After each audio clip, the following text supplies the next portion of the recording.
మీరు ఇంజనీరింగ్ చేశారా? జాబ్స్ కోసం సెర్చ్ చేస్తున్నారా? 3600 మందికి పైగా స్టూడెంట్స్ కి జాబ్స్ వచ్చేలా చేసిన code Gyan 100 days software course లో జాయిన్ అవ్వండి. మీ కెరియర్ ని బిల్డ్ చేసుకోండి.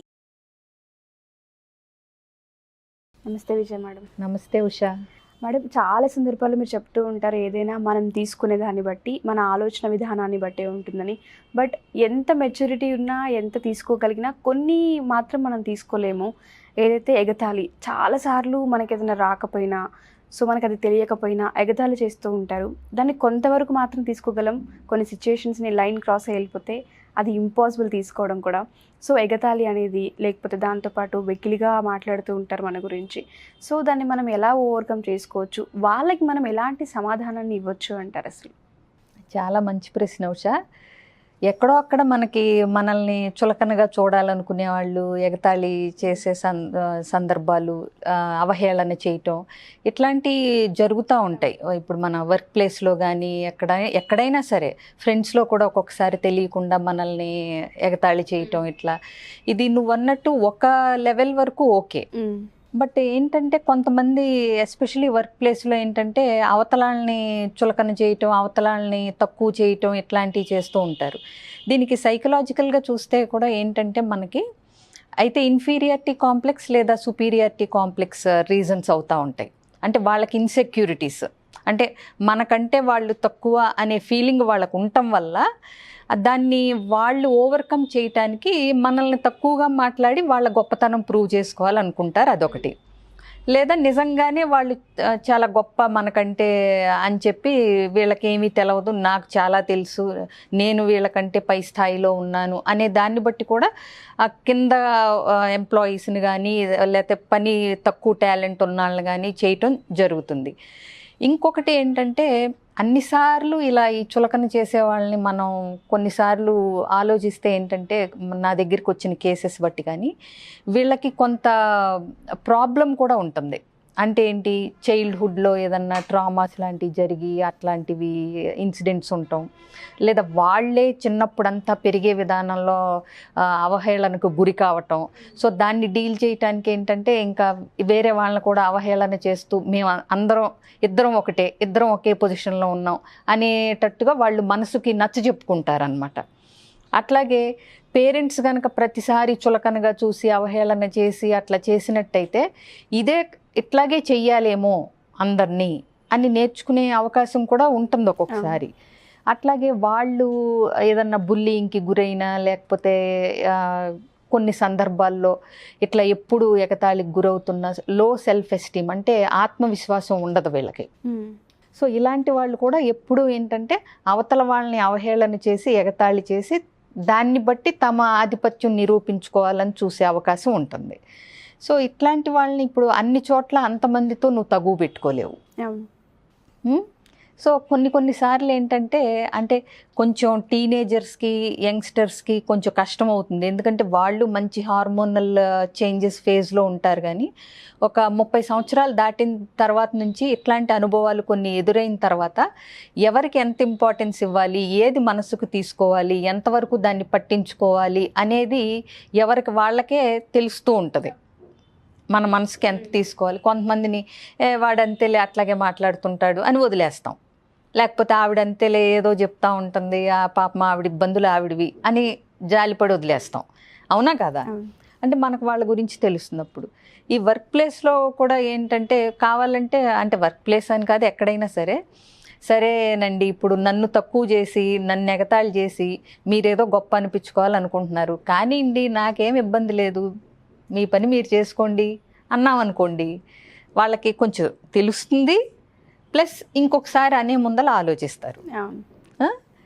అట్లాగే నన్ను తక్కువ చేయటం వల్ల మీకు బాగా ఆనందంగా ఉందనుకోండి, రావు గారు ఆనందపడండి, నేను వద్దన్నానా అన్నాం అనుకోండి, మనకంటే పెద్ద వయసు ఉండి అట్లా ఏదన్నా అట్లా అనగలిగారు అనుకోండి కొలీగ్స్. ఏంటంటే అక్కడ వాళ్ళకి తెలుస్తుంది, వీళ్ళకి అర్థమైంది నేను అవహేళన చేస్తూ ఆనందం పొందుతున్నానని అనేది మనం పాయింట్అవుట్ చేసినట్టు అయింది. ఆయన్ని నొప్పించినట్టు ఇప్పుడు ఆయన రేపు నుంచి నీతో మాట్లాడటం మానేయాల్సిన అవసరం కూడా లేనట్టుగా చెప్పావు కదా. సో కొన్ని స్కిల్స్ వాడాలన్నమాట ఇట్లాంటి వాటిని. కొన్ని మన రేంజ్కి కాదు. అసలు ఇప్పుడు ఏదో అంటారే, ఏనుగు వెళ్తూ ఉంటే వెనకాల 100 కుక్కలు మురుగుతూ ఉంటాయని, కొన్ని పట్టించుకోవసరం లేదు. కొన్ని క్లియర్ కట్గా తెలుస్తుంది. అంటే ఏంటి, అవతల వాళ్ళు ఖచ్చితంగా కింద స్థాయిలో ఉన్నారు, అది తట్టుకోలేక అంటున్నారు అనేది మనకి క్లియర్గా తెలిసే సందర్భాలు కొన్ని ఉంటాయి. అలాంటప్పుడు నువ్వు అసలు వాటికి పెద్ద విలువ కానీ ఇంపార్టెన్స్ కానీ ఇవ్వాల్సిన పని లేదు. ఒక చిన్న ఉదాహరణ చెప్తాను. ఒక ఏనుగు వెళ్తూ ఉంటుంది, పక్కనే బురద గుంటలో ఒక పంది ఉంటుంది. సో ఈ ఈ పంది కూడా లేచి బయటకు వచ్చి నడిచేటప్పుడు ఏంటంటే ఏనుగు కొంచెం పక్కకు జరుగుతుంది అనమాట, ఈ బురదంతా ఎక్కడ పడుతుందో జాగ్రత్త కోసం. అప్పుడు ఈ పంది పక్కన పందితో, చూసావా నేనంటే ఏనుగుకి ఎంత భయమో, నన్ను చూసి నన్ను తప్పుకుని వెళ్తా ఉంది, అది నా రేంజ్ అన్నట్టు ఇట్లా ఏదో చెప్తుంది. అప్పుడు ఆ ఏనుగు పక్కన ఏనుగు అంటుంది, నువ్వు నిజంగా ఆ పందిని చూసి భయపడ్డావా అంటుంది. ఏ పందిని చూసి మనం భయపడేది ఏంటి చెప్పు అంటుంది. అంటే మరి అది అలా మాట్లాడుతూ ఉంటే నువ్వెందుకు ఊరుకుంటున్నావు అంటే, మనం తొండంతో ఒక్క దెబ్బ కొట్టినా లేకపోతే కాలుతో ఒక్క తొక్కు దొక్కినా చచ్చి ఊరుకుంటుంది. బట్ ఏంటంటే నేను ఎందుకు ఆలోచిస్తున్నానంటే, మా అర్భక జీవి మీద మన ప్రతాపం అనవసరం, అదొకటి. ఇప్పుడు వెళ్ళామా ఆ బురదంతా మనకు అంటుతుంది, అవసరమా?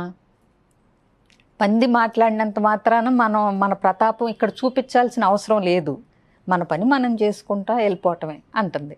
సో అంటే చిన్న ఉదాహరణ అనమాట. అంటే ఏంటి, ప్రతిదానికి నువ్వు ప్రతి ఒక్కళ్ళ మాటకి విలువిచ్చి దాన్ని మనసుకు తీసుకుని నీ టైం వేస్ట్ చేసుకోవాల్సిన అవసరం లేదు, అవునా కదా? ఇప్పుడు మన పని మనం చేసుకుంటా వెళ్తూ ఉంటున్నప్పుడు చుట్టూ 100 మంది ఉంటారు.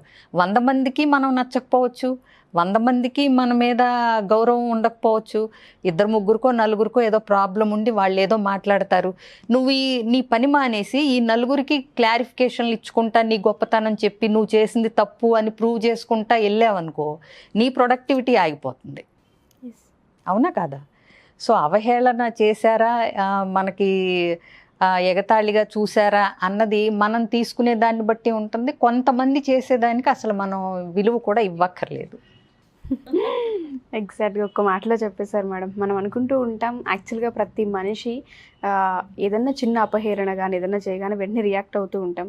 సో ఆ రియాక్ట్ అవ్వడం కూడా మంచిది కాదనేది అర్థమవుతుంది మీ ఎపిసోడ్స్ విన్న తర్వాత. సో ఇంతకుముందు కూడా మనం అవమానాల గురించి కూడా ఒక ఎపిసోడ్ చేసాం. చాలామందికి ఆ ఎపిసోడ్ నచ్చి చాలా కామెంట్స్ చేయడం కూడా జరిగింది. ఒక్కొక్క ఎపిసోడ్ నుంచి ఒక్కొక్క పాయింట్, మేజర్ పాయింట్ దొరుకుతూ ఉంటుంది. నువ్వు కూడా ఎక్స్పర్ట్ అయిపోయావు కదా, ఇప్పుడే అన్నావు రెస్పాండ్ అవ్వాలి కానీ రియాక్ట్ అవ్వకూడదని. అవును, ఎప్పుడు ప్రతిచర్యగా మనం ఆలోచించకూడదు. కొంచెం ఒక నిమిషం ఆగి మన స్పందన ఏంటి, ప్రతి స్పందన రెస్పాన్స్కి రియాక్షన్కి చాలా తేడా ఉంటుంది. ఒక నిమిషం ఆలోచించగలిగితే అది రెస్పాన్స్ అవుతుంది. ఏమీ ఆలోచించకుండా ఇంపల్సివ్గా టక్కుమని మనసుకి అనిపించగానే చేసేది రియాక్షన్ అవుతుంది. సో ప్రతి దానికి మనం రియాక్ట్ అవ్వాల్సిన అవసరం లేదు జీవితంలో, ప్రతి ఒక్కళ్ళ దానికి ప్రతి దానికి. ఎందుకంటే అంతకంటే మనకి చాలా ముఖ్యమైన పనులు, మనం చేయాల్సిన బాధ్యతలు, అది ఒక ఆర్గనైజేషన్లో అవ్వనివ్వండి, ఒక అదే ఉద్యోగంలో కానీ, రిలేషన్షిప్లో కానీ, స్నేహంలో కానీ, ఎక్కడైనా సరే ప్రతి దానికి ప్రతి మాటకి మనం దాన్ని ఏకలో తోకలో పీకి అన్న వాళ్ళకి క్లారిఫికేషన్ ఇచ్చి నువ్వు అన్నది తప్పు అని ప్రూవ్ చేస్తే జీవితంలో సగం టైం వేస్ట్ అయిపోద్ది మనకి. సో ఎంతవరకు తీసుకోవాలి, ఎవరన్న మాటలు తీసుకోవాలి, ఎలాంటి వాళ్ళ మాటలకి మనం ఫీల్ అవ్వాలి అనేది కూడా డెసిషన్ మన చేతిలో ఉంటుంది ఎప్పుడు. కొన్ని చూసి చూడనట్టు వదిలేయచ్చు, కొన్ని దులిపేసుకోవచ్చు, కొన్నిటికి మనకి అత్యంత ఆప్తులైన వాళ్ళకి ఉన్నప్పుడు మనం చెప్పొచ్చు, ఇలా బాధించింది మీ మాట, మీరు ఇట్లా అన్నారంట కదా అని. ఆ క్లారిఫికేషను, కన్ఫ్రంటేషను ఉండి చక్కగా అది కూడా మర్యాదగా అడిగి నువ్వు తెలుసుకున్నప్పుడు ఏంటంటే చాలా సందర్భాల్లో మనకి ఆ బంధాలు నిలబడతాయి. Thank you ma'am, thank you so much. Thank you Usha. So చూసారు కదా, ఎవరైనా సరే ప్రీ మ్యారిటల్ మైండ్ సెట్ లేకపోతే దీంతో పాటు పిల్లల విషయంలో వాళ్ళ మైండ్ సెట్ని మార్చే విధానాన్ని బట్టి, సో ఈ ఎపిసోడ్ చూసిన తర్వాత మీకు అర్థమై ఉంటుంది. దానిని బట్టి కనుక ఒకసారి విజయ మేడంని కన్సల్ట్ అవ్వాలి అనుకుంటే కింద స్క్రోల్ అవుతున్న కాంటాక్ట్ నెంబర్ని కాంటాక్ట్ చేసి ఎన్రోల్ చేసుకోవచ్చు. Thank you.